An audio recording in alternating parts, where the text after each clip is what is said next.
E aí, tudo bem? Você está no Tecnorama, a teoria dos heróis. E este é o primeiro Reloaded do canal. Todo o conteúdo antigo que você já assistiu passará por isso, inserido no nosso novo layout, e a gente vai começar por eles, os Eternos. E para começar, tem muita informação dos quadrinhos neste vídeo. Super importante pra gente relembrar, porque eu acho que o teaser tá batendo na nossa porta. Primeira vez por aqui, o Tecnorama é feito de fã para fã, com um conteúdo feito especialmente para você. Ative as notificações e seja muito bem-vindo. Então, bora! Não há como falar sobre os Eternos se a gente não falar sobre um cara, Jack Kirby. O pai dos Eternos deu início à sua saga logo após o seu retorno à Casa das Ideias, em 1976. Levado pelo estilo psicodélico da década de 70 e apostando alto em formas e cores extravagantes, Kirby deu um tom único a esta obra, trazendo influências históricas, divinas e mitológicas para a série. Os deuses estão voltando. Já na capa do primeiro capítulo, é possível notar que Jack Kirby tinha uma preocupação: instigar o leitor a se perguntar: quem somos? De onde viemos? Para onde vamos? Estamos sozinhos no universo? A resposta viria nas páginas seguintes, mas já deixava claro que ele bebia de uma fonte bem notável. Erich von Däniken, autor do best-seller Eram os Deuses Astronautas, de 1968. Däniken, em seu livro, abordava prováveis ligações entre muitas civilizações, templos, culturas e objetos ao redor do nosso planeta, tudo permeado por divindades que, para ele, sempre foram extraterrestres. Pirâmides egípcias e incas, as linhas de Nazca no Peru, os moais da Ilha de Páscoa, entre outros exemplos, seriam construções e manifestações da adoração dos povos por estes seres. Além disso, Däniken tinha também uma teoria de cruzamentos entre os seres extraterrestres e as espécies primatas, que geraram assim a espécie humana. E é desta fonte que Jack Kirby criou o conceito por trás dos Eternos e dos Deviantes, e ainda deu um background para a existência dos seres humanos. No início dos tempos, quando a Terra era povoada apenas por feras, os deuses foram atraídos a este planeta pela simples presença da vida. Eles deram início à sua missão evolucionária, alterando o destino de uma forma de vida inteligente que se iniciava: o macaco. Várias espécies foram resgatadas e, sob mãos científicas experientes, tiveram suas evoluções aceleradas de formas diferentes. Assim, o macaco se tornou o ancestral comum de 3 novas espécies poderosas.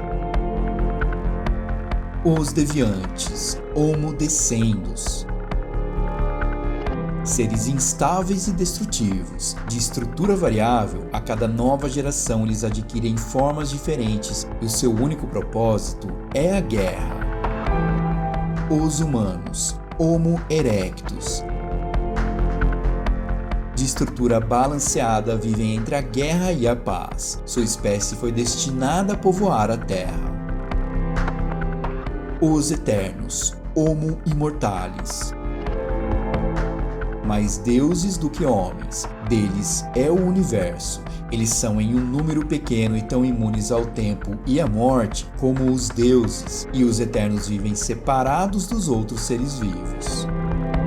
Só que enquanto os deviantes foram viver nas profundezas da Terra, os Eternos foram para os cumes das montanhas mais altas. E nós humanos, bom, a gente ficou ali entre as duas raças, evoluindo lentamente através das eras. E foi neste contexto todo que Jack Kirby dava início aos Eternos. Um arqueólogo chamado Dr. Damian e sua filha Margot estavam numa expedição para encontrar a lendária Câmara dos Deuses, localizado sob as montanhas dos Andes. Eles receberam a ajuda de um rapaz chamado Ike Harris, que mais tarde se apresentou como Ícaris, um Eterno, que diz para eles que a Câmara Inca é apenas um vestígio dentre muitos da visita constante dos deuses na Terra. E são justamente esses deuses que estão retornando à Terra agora. Só que no meio de tudo isso, nas ruínas da cidade submersa de Lemúria, no fundo do Oceano Pacífico, uma nave deviante parte com Crow, um comandante deviante que tentará impedir o retorno dos deuses e que pode significar aos deviantes mais uma vez a sua destruição. Calma, fica tranquilo, já já você vai entender o motivo disso. Chegando na Câmara dos Deuses, a luta começa entre os deviantes e Ícaris, mas ela é interrompida por um tremor e um ruído ensurdecedor, que não era ouvido há milhares de anos. Aos poucos, uma sombra gigantesca vai cobrindo as ruínas incas,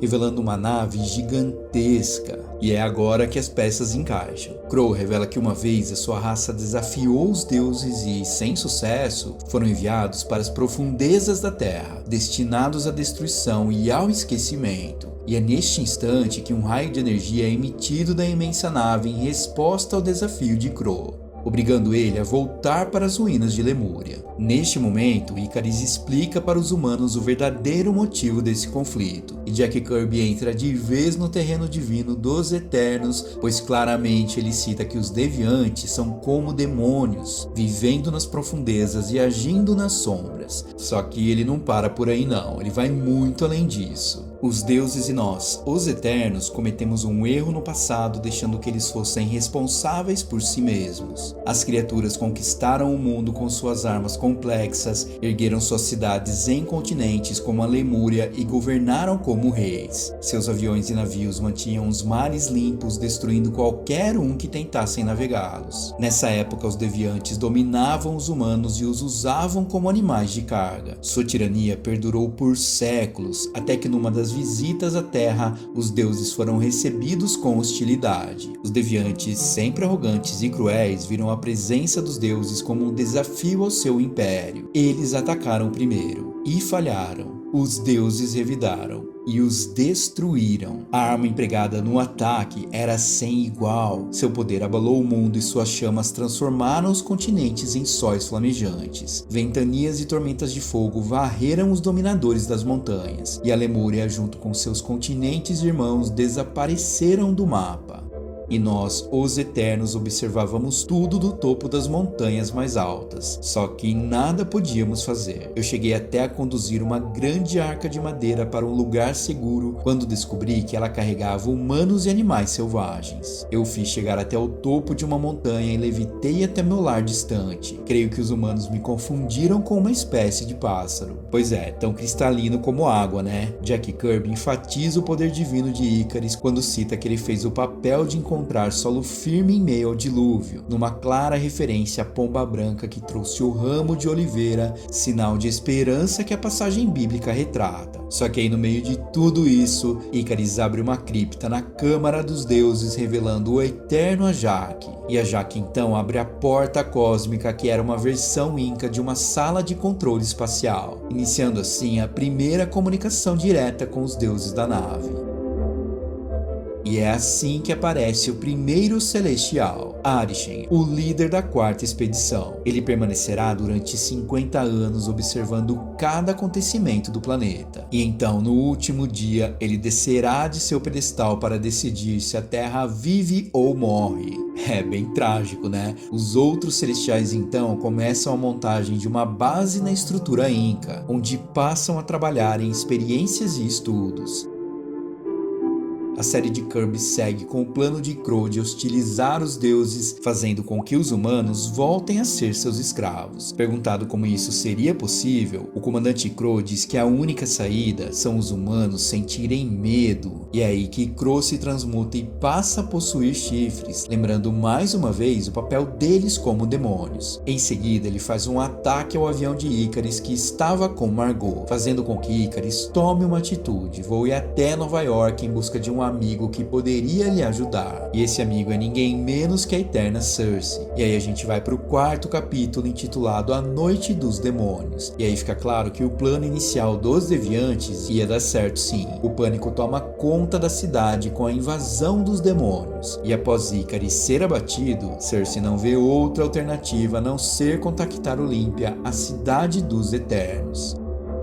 E então conhecemos pela primeira vez Makkari, o eterno velocista, além de Zuras e sua filha Tena no 5º capítulo. Mesmo relutante, Zuras permite que Tena e Makkari liberem seus poderes sobre os deviantes, que estão deixando um rastro de devastação por onde passam. Enquanto isso, lá no Pentágono, o governo americano se dá conta que há uma superestrutura nos Andes que pode ser base dos demônios e então conseguem ver Arishem dentro de uma redoma. O Pentágono iria começar uma investigação, só que após esse número as coisas começam a tomar outras proporções para os Eternos de Jack Kirby. Ele não queria que suas criações cósmicas fizessem parte do mesmo universo da Marvel. Só que no 6º capítulo, a Marvel pede a ele a inserção de agentes da SHIELD na trama. E apesar do 7º capítulo dar início ao julgamento de Arishem através do Dia Alpha, e seguindo com introduções de personagens como Carcass, Duende e apresentando a Unimente, para Jack Kirby já estava tudo muito claro. Minha criação está passando por modificações e eu não tô gostando nada disso. Ele não estava feliz. E a Marvel também não, pois apesar da série ser promissora, ela não se encaixava no universo dos outros títulos da Marvel. E o tema envolvendo demônios, citações bíblicas e mitológicas destoava muito da fase atual da empresa. Então ficava claro que a série não poderia seguir adiante não. E ao final de seu 2º ano, Jack Kirby assina o final da revista com um fim seguido de uma interrogação. Se você quer saber como a história termina, leia Os Eternos de 1976. A gente não vai adiante na história porque apesar dessa introdução ser a base do filme, tem alguns acontecimentos em outras HQs, e enfim, o vídeo ficaria gigantesco. Era o fim dos Eternos para Jack Kirby, que pediu demissão logo em seguida, mas não era o fim para a Marvel não. Através do roteirista e editor Roy Thomas, a Marvel integrou a cosmologia dos Celestiais a novos conflitos, dessa vez incluindo os Asgardianos. Depois foram aparecendo em outros momentos importantes, possuindo vínculos com entidades como a Eternidade e o Tribunal Vivo. Muitos até acreditam que foram os Celestiais os responsáveis indiretamente por eventos que causaram a guerra Kree vs Skrulls, ao ter realizado experiências com essas raças. E ao longo do tempo foram acumulando fatores que fazem deles um dos seres do universo cósmico da Marvel que mais chamam a atenção.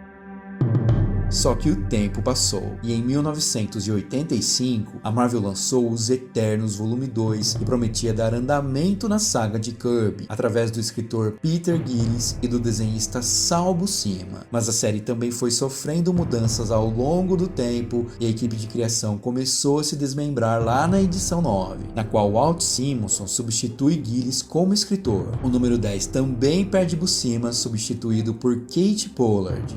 Tava zicado para os Eternos da Marvel. Foram 12 capítulos naquele ano prometendo elevar a batalha entre os Eternos e Deviantes, numa terra onde poucos mortais lembravam da atuação dos Celestiais na criação. Somos apresentados então ao grande vilão da série, Gorr, líder do sacerdócio deviante de Lemúria. Só que o plano de Gorr era se tornar um Celestial, então ele tentou roubar o poder de Tiamut, o Celestial Sonhador, que havia sido punido pelos Celestiais e estava hibernando no solo da Terra. Só que para isso, Gorr manipulou o Crow e o fez procurar um frasco com essência do Celestial Sonhador. Crow foi para a Pirâmide dos Ventos e foi confrontado pelo Eterno Ikaris, que o derrotou. Mas mesmo Ikaris tentando impedir Gorr de ter o poder de um Celestial, nada adiantou. Foi quando um Deviante se tornou um Celestial. Sim, acredite, depois só restava uma coisa a fazer. Os Eternos precisavam se reunir na Unimente e com a ajuda dos Vingadores conseguiram derrotar Gorr. Mas este arco, apesar de não ser de todo ruim, ainda não era a essência que a Marvel queria para os Eternos. Mas um tempo se passou até chegarmos em 1991.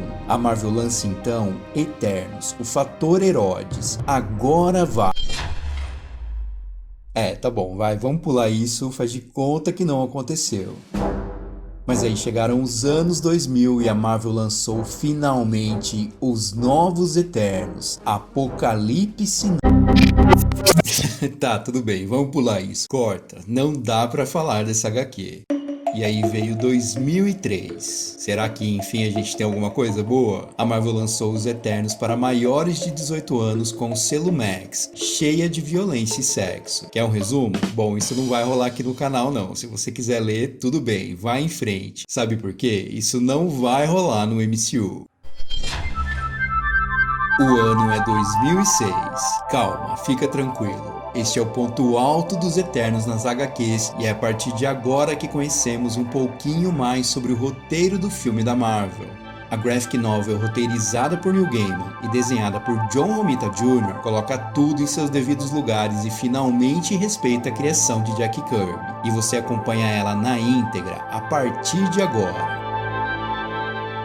Neste volume 3, Mark Curry é um cara normal, aspirante a médico, que vive na correria do hospital quase sem tempo pra nada. Entre um cochilo e outro, ele é abordado por um rapaz que do nada diz que ele era um ser indestrutível e imortal, responsável por preservar e salvar a vida na Terra. E ele vai além, dizendo que ele perdeu a sua memória, tem cerca de 500 mil de anos e poder com os quais jamais sonhou. Curry não deu muita bola, trata ele apenas como um louco qualquer. Sai da sala, mas com aquele sentimento de que de repente já tinha visto esse cara anteriormente. Chegando em casa, ele liga a TV. Nela tá passando um programa chamado É Coisa do Duende. E calma que você já vai entender. Ele tenta descansar, mas quem disse que ele consegue? Na escada de incêndio tava ele lá, o mesmo maluco do hospital se apresentando como Ike Harris, dizendo que tanto ele como Curry não são humanos. Ele some entre os prédios dizendo que estaria à espera dele. E aí somos apresentados a Cersei, uma jovem muito bonita, mas que tá na pendura pedindo dinheiro pra amiga Abigail. Ela recebe uma chamada de seu amigo Todd dizendo que o embaixador de Vorosaica precisava de uma organizadora de eventos, e já que ela é dona do site festascomacersei.com, eu acho que ela arranjou um trampinho aí, né? Depois a gente vê Ike Harris, que como sabemos é Icarus, no topo de um edifício. Ele está divagando mentalmente com Athena quando é surpreendido por dois homens que já sabiam o seu nome. Além de ser espancado, ele sofre um ataque terrorista com o intuito de matá-lo. Nesse tempo, Cersei conhece Druig,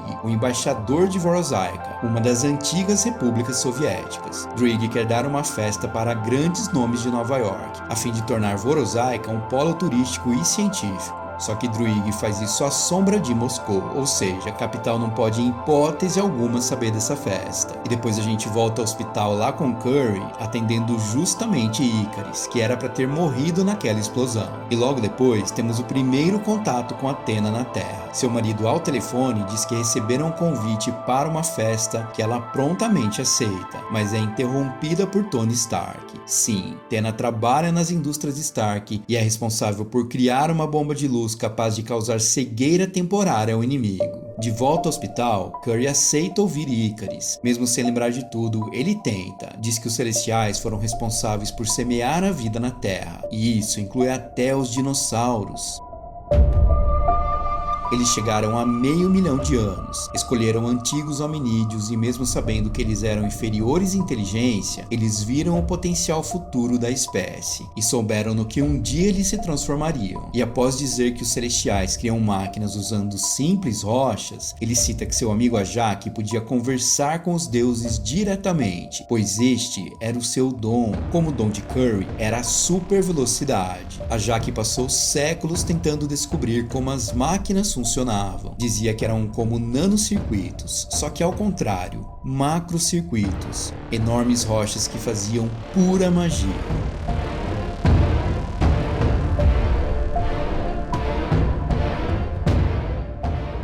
Os Celestiais criaram os Eternos, uma centena deles.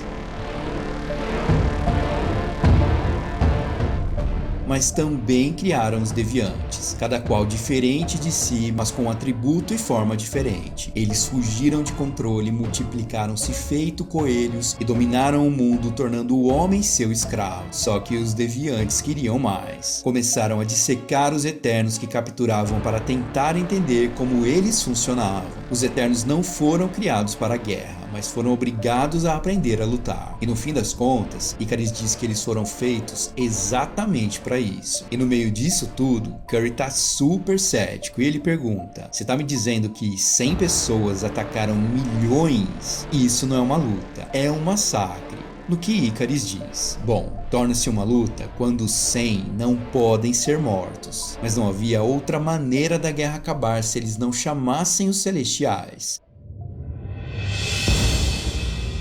Foi quando a segunda hoste veio. Os deviantes reagiram, mas foi como uma nuvem de insetos contra um carro blindado. Em poucos dias eles foram derrotados. Suas terras foram destruídas e submersas sob o Oceano Pacífico. Poucos milhares sobreviveram e nunca mais foram tão populosos como antes.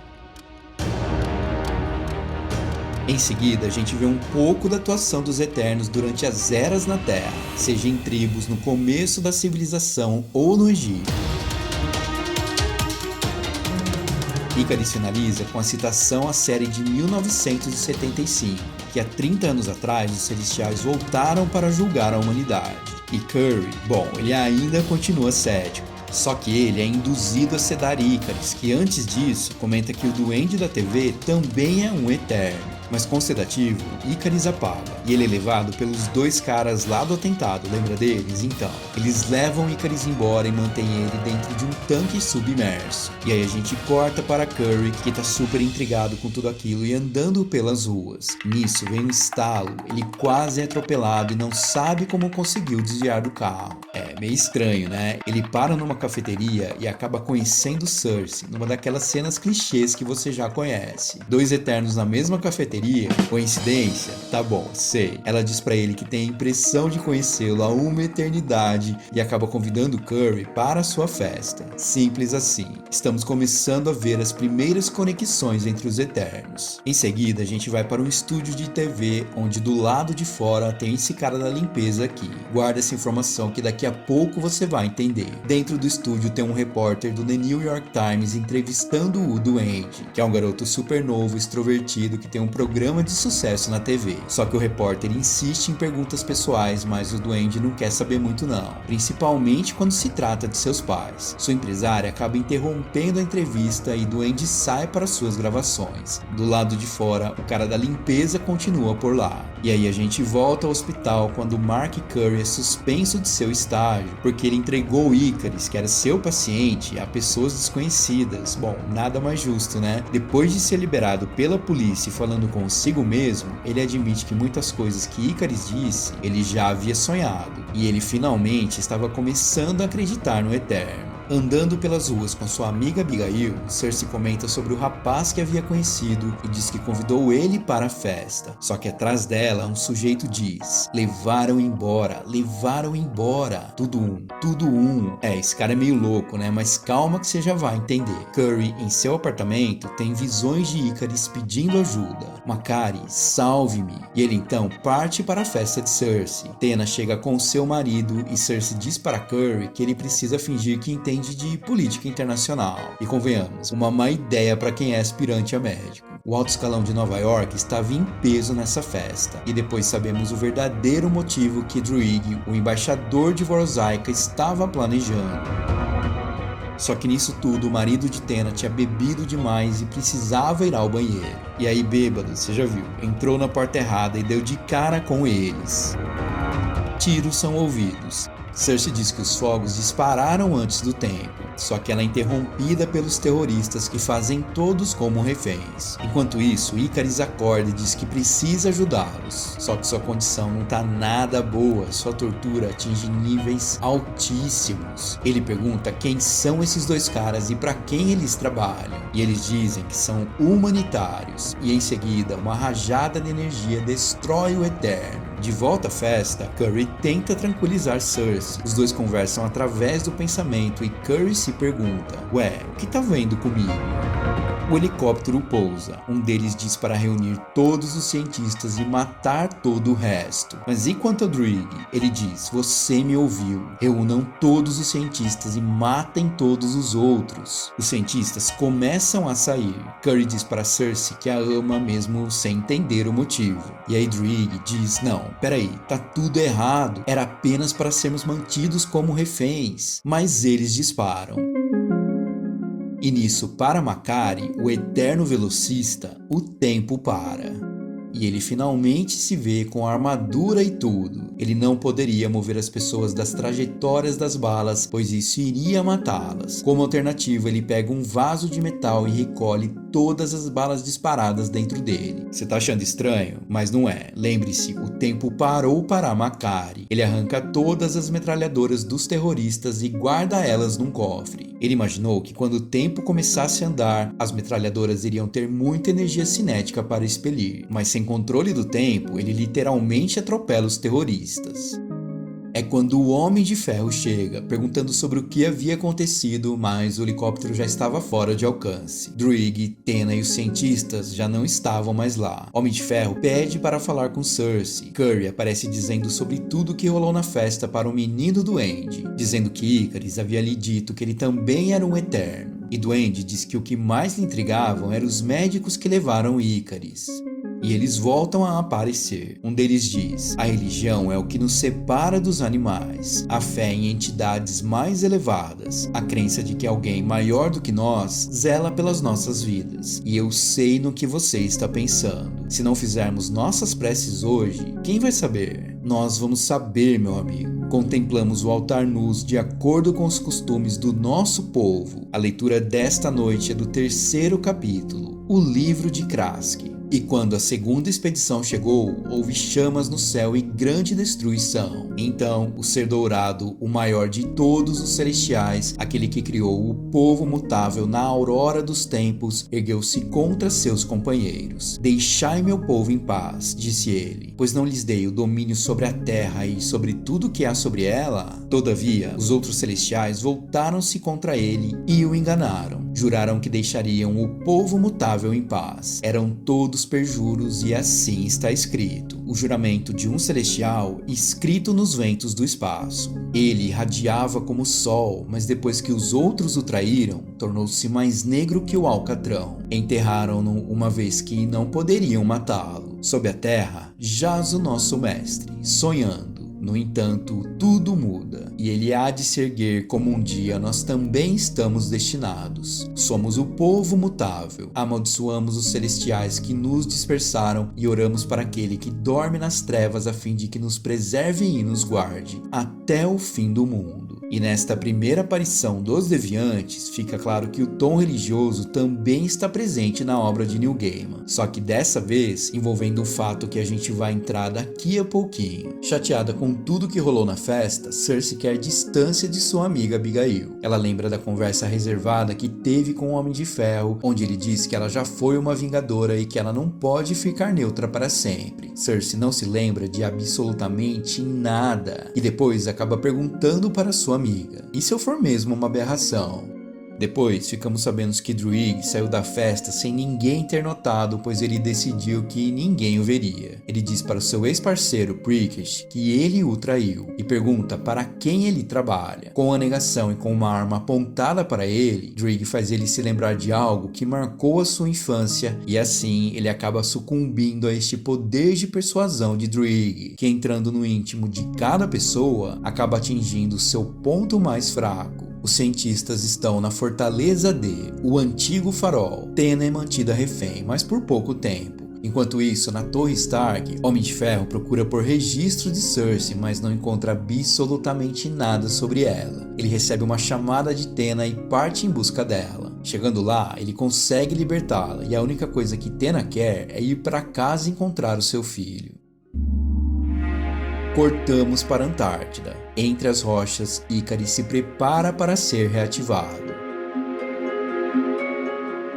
Depois da identificação completa, Ikaris deixa a câmara de reativação. Sim, agora você entende um pouco mais por que eles são chamados de Eternos. Eles são reativados nesta câmara, e esta é Olímpia, a casa dos Eternos na Terra. Só que diferente da série original de Kirby, desta vez Olímpia está localizada na Antártida. Voltamos para São Francisco. Makkari aceita o convite de um piquenique com o Duende, já que ele prometeu dar respostas às suas perguntas. Druig desembarca no aeroporto de Vorosaica e tem voz de prisão decretada. Só que como a gente vê, parece que não durou muito não. A conversa de Makkari e Duende começa com ele dizendo que Cersei já foi seu par romântico há muito tempo e que eles ficaram juntos por algumas centenas centenas de anos. Cortamos para ela em Nova York, duvidando de que tenha poderes mágicos, mas ela acaba transformando um gato em um dragão através do balançar dos dedos. Só não me pergunte para onde esse dragão foi, que eu não faço a mínima ideia. De volta ao parque, Makari pergunta se Duende é um Eterno. Ele diz que é um garoto normal de 11 anos, mas tem um jeito fácil de descobrir. É só tocar naquela pedra. Makari toca e o chão começa a se abrir. Fica comprovado que Makari é um Eterno, e Duende mais uma vez enfatiza que não é como ele. Do contrário, teria tocado na pedra para iniciar a descida. Ele incita Makari a correr em direção de uma parede escura e bater nela com força, mas ele precisa odiar essa parede e tentar feri-la de alguma forma, dizendo que essa seria a solução.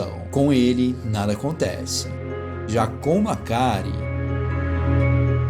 e Duende diz que ele, na condição de Eterno, é programado para não ser capaz de atacar ou ferir um Celestial. Se ele tentar, acaba travando e se desligando, e depois, um vislumbre gigantesco do Celestial hibernando.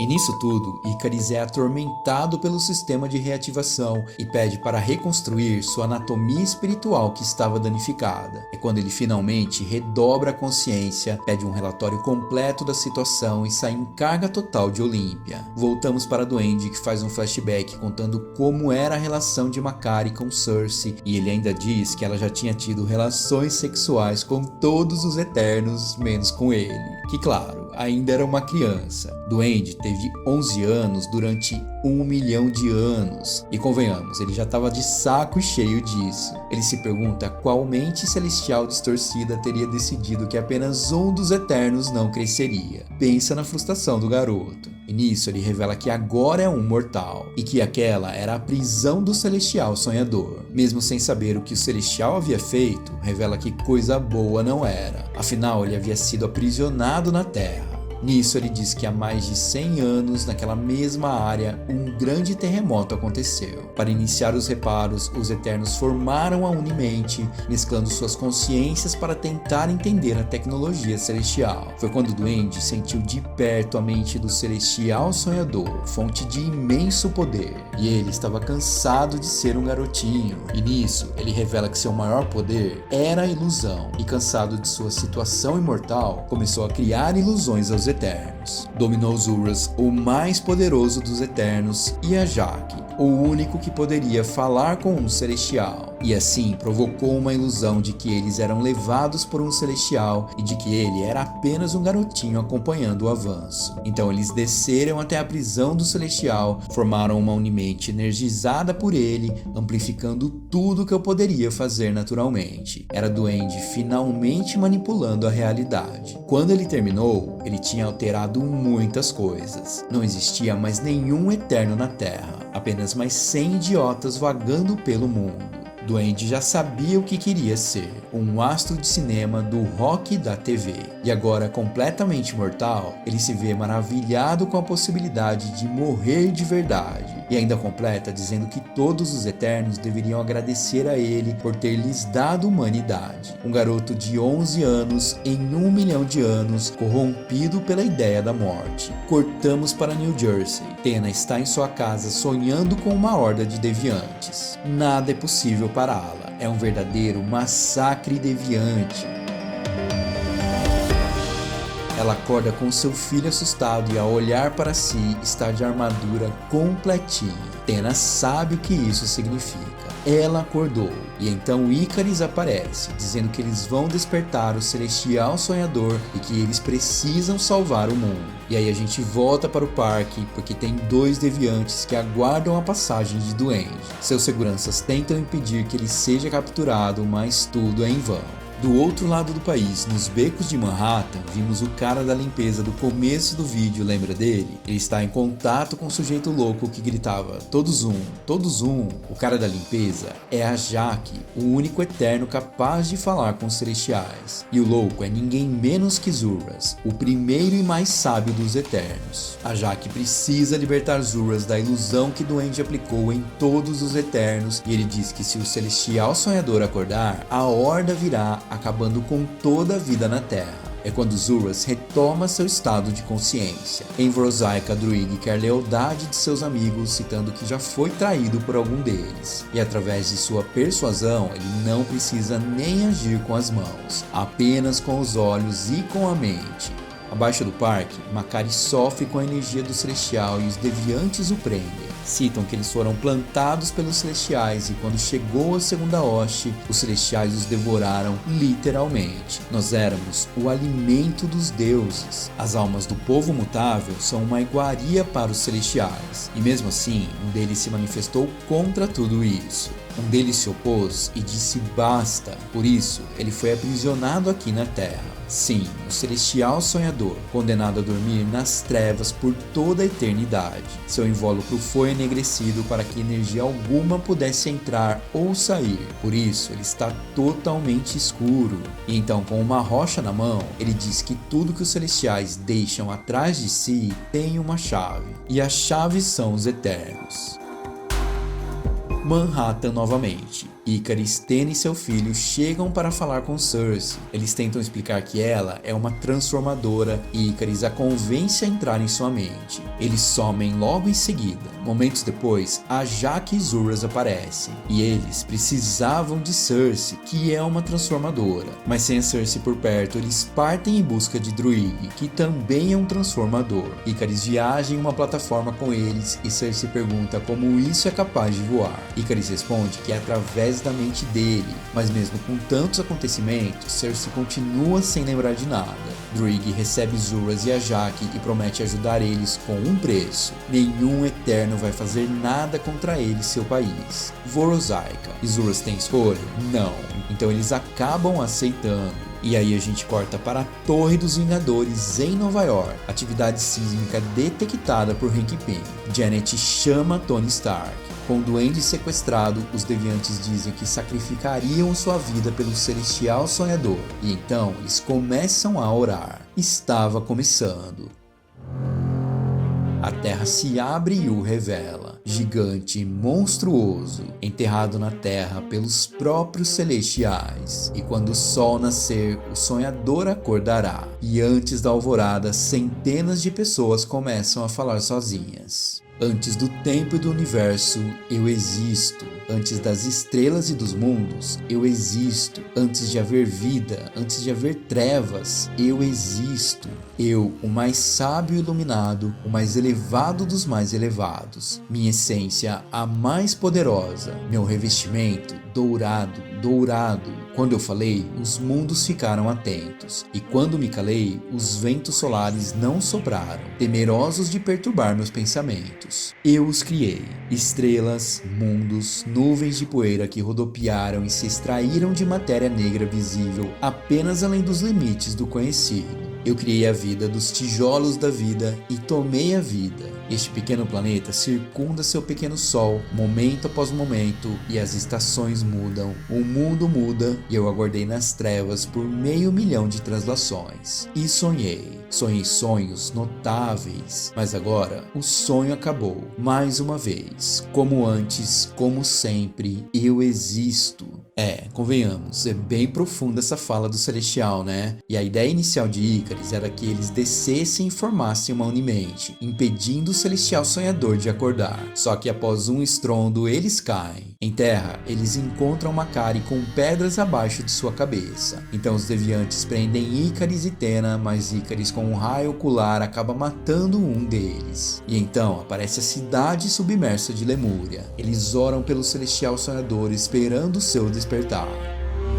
De volta a São Francisco, o filho de Tena está prestes a morrer nas mãos do deviante, e é quando Cersei o transforma em uma árvore. Só que o Celestial Sonhador começa a acordar. Na Cidade Azul, a lua da Terra, o vigia sente a distorção e o fluxo cósmico. No centro da Via Láctea, Galactus achava que a questão já havia sido superada, mas o universo ecoa de uma maneira que ele julgou nunca mais sentir. E aí, Galactus lembra do que é ter medo. Você sabe o tamanho disso? Então, Homem de Ferro chega com Janet Hank, que diz que se trata de um robô gigante japonês e preparam o ataque. Mas como os Eternos são programados para defender os Celestiais, Tena se encarrega de enterrar Tony no chão. Hank entra em ação e Ikaris diz que o Celestial está transmitindo frequências para as mentes humanas e se ele acordar, pode destruir qualquer mente com a qual esteja vinculado. Ikaris tenta formar uma Unimente, mas Makkari continua desacordado. Os deviantes usaram Makkari para abrir a prisão do Celestial, e apesar de ser um efeito temporário, diz que essa condição poderá durar anos, e anos são espaços de tempo muito curtos para quem são eternos na verdade. E então, o Celestial Sonhador acorda. São 800 metros de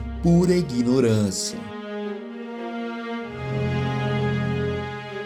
E Hank Pym concorda. Tá bom, legal, isso sim é ser grande. Então Ikaris resolve tentar conversar com o Celestial, pois afinal era Makkari sua fonte de libertação.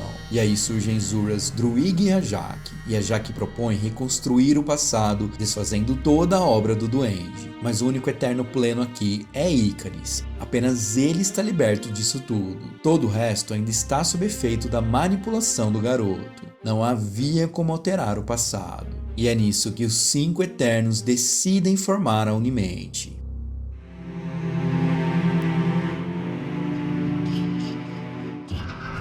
A Unimente não tem sexo, não tem raça, é feita de luz, mente e pura energia. É composta de vontade e inteligência, e é o maior dom dos Celestiais aos Eternos. Só que, de repente, eles são desligados da Unimente. Os olhos de Makkari brilham. Ele começa a conversar com o Sonhador, que admite que foi ele que criou Makkari. O Celestial Sonhador queria que um dos Eternos tivesse super velocidade, e foi assim que acrescentou inúmeros traços na estrutura de seu DNA. Quando Makkari pergunta por que os outros Celestiais o colocaram para dormir, o Sonhador diz que ele não entenderia. Seria como tentar explicar o conceito da Santíssima Trindade para uma folha de grama. Simplesmente não há como o Sonhador explicar o fato dos outros Celestiais terem o prendido aqui na Terra.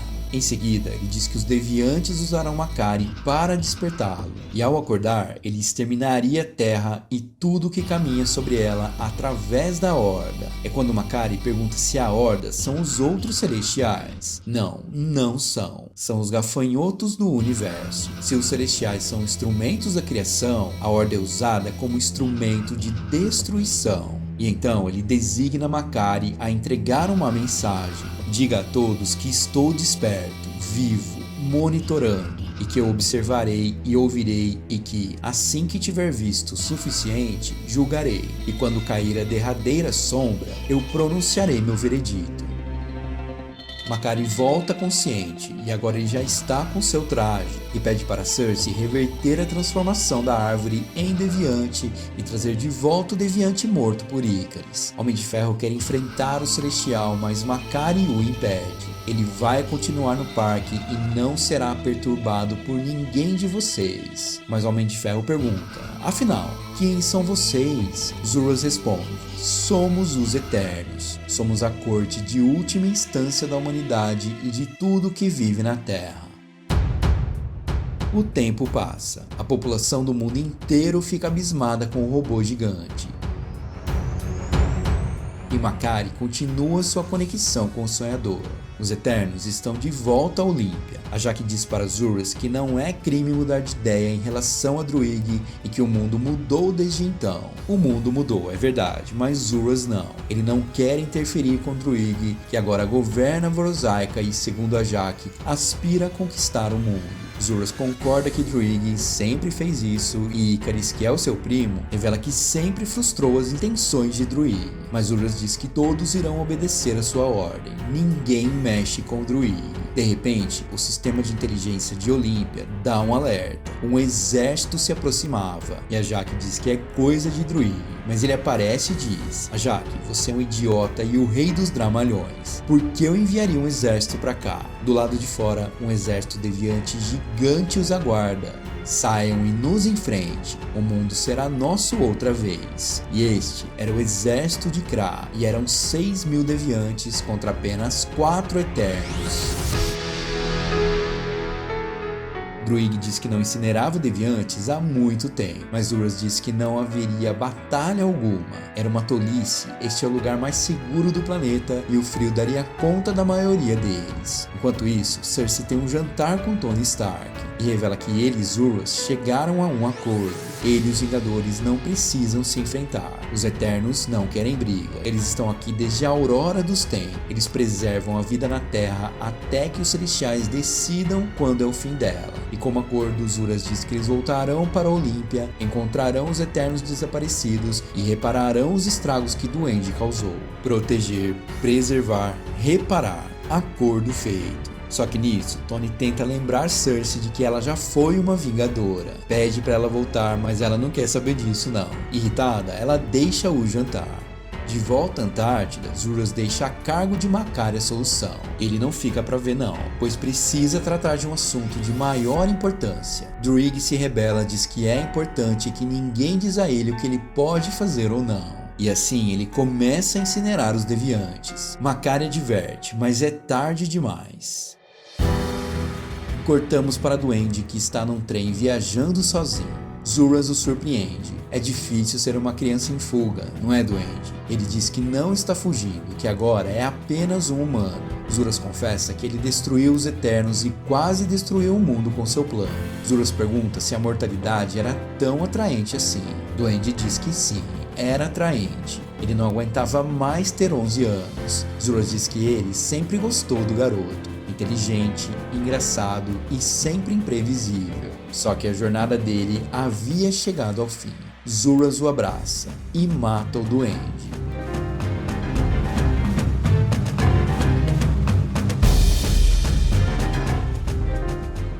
Em Antártida, a luta continua com Makkari dizendo para Druig que vai resolver a batalha à sua maneira. E então, ele desafia Krah. Decepe minha cabeça e ainda assim eu voltarei mais forte e bem mais rápido. Só que se você fizer isso, eu reconhecerei como mestre se puder me derrotar. Pode me golpear 3 vezes se eu puder atacá-lo apenas uma vez.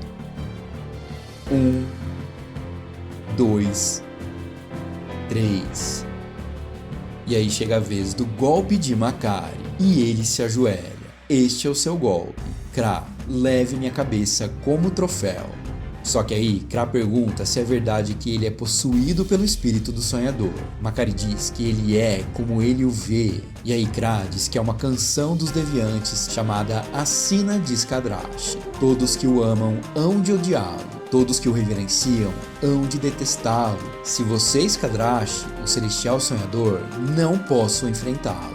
E então os deviantes partem. Ikaris pergunta o que foi tudo isso, e Makkari diz que não sabe certamente. Zuras chama os Eternos, mas Makkari ainda está pensando. Dentro de Olímpia, Tena desafia Zuras a manter o seu filho ali. Ikaris diz que já faz 2 semanas que Makkari está no gelo meditando. E Zuras diz que tem uma tarefa para os dois. A Jaque está em São Francisco, mantendo o Celestial em observação. Druig voltou para Vorosaica. E Zuras diz que há pelo menos 90 Eternos aprisionados na forma humana desde o plano de Duende. Quando a Horda chegar, eles precisarão de todos os Eternos disponíveis. E eles têm um dever: encontrar esses Eternos. E assim eles partem em busca dos outros Eternos adormecidos. Ufa, quanta coisa! Mas e aí, você curtiu? Como disse no início, esta graphic novel de Neil Gaiman é onde as coisas se encaixam. Se você quer começar a entender melhor os Eternos com uma visão mais moderna e profunda, eu recomendo Eternos de 2006. Em seguida, a Marvel lançou em 2008 mais uma minissérie dos Eternos, dessa vez o volume 4 com argumento de Charles e Daniel Noff e desenhos do Super Daniel Acunha. E sim, esta série é a sequência da graphic novel de Neil Gaiman e, na minha opinião, as duas são de uma qualidade indiscutível. Mas se você quer saber como essa história termina, calma, o Tecnorama já tem este conteúdo pronto para você. Se liga, assista nessa ordem aqui que você vai ficar expert em Eternos e Celestiais fácil.